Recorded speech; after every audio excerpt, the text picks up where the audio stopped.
Hello everyone. I'm regularly getting this question from many sleep technologists. How many naps should we conduct during MSLT? 4 or 5, especially when a patient shows no SOREMP in the first 4 naps or no SOREMPs in the previous night PSG. Many colleagues think that this is a waste of time on 5th nap, as it is not going to make any difference into the diagnosis. We may think that stopping at 4th nap may be practical, and I want to explain why it is important to follow the complete protocol. As you can see in this one, we can see there are 5 nap MSLT completed. This patient had no previous night PSG SOREMP and no SOREMPs in the PSG in the MSLT naps. The question is this 5th nap really was it really necessary? So the question is, what is the MSLT? MSLT is a diagnostic tool with the two main findings. One is the mean sleep latency, which is the average time taken to fall asleep across all naps. A mean sleep latency of 8 minutes or less indicates pathological sleepiness, which can be seen in both narcolepsy and idiopathic hypersomnia. And the SOREMP, which is the sleep onset REM period, which is the REM sleep occurring within 15 minutes of the sleep onset, finding 2 or more SOREMPs either during MSLT naps alone or one in the overnight PSG plus one in the MSLT supports the diagnosis of narcolepsy, as you know. So ASM guidelines clearly states that if you have already documented 2 SOREMPs, either during MSLT alone or one in the previous night PSG and one in MSLT, then yes, you can stop it at 4 naps. As you can see in this picture, you can see there is a clear SOREMPs in the first, second, and the 4th nap.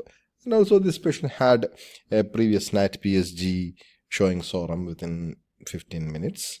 And also because of the presence of the cataplexy in this patient, a diagnosis of narcolepsy type 1 was made. If SOREMP criteria are not met, a full 5 nap protocol must be completed. You can follow the MSLT and MWT guidelines from ASM. So the question is, why not 4 if no SOREMPs? Because the MSLT is not just about the diagnosis of narcolepsy. It is also used to differentiate the idiopathic hypersomnia. And there are 2 key findings, mean sleep latency and SOREMPs. We are always getting fixated over the SOREMPs. No, start looking at the bigger picture. A patient who may have a mean sleep latency slightly greater than 8 minutes falling asleep immediately in the 5th nap may make the mean sleep latency less than 8 minutes, supporting the diagnosis of IH, idiopathic hypersomnia. And the opposite can also happen, making it keeping the sleep latency slightly bit higher, perhaps over 10 minutes based on the delay in the 5th nap and excluding the diagnosis of the hypersomnia. So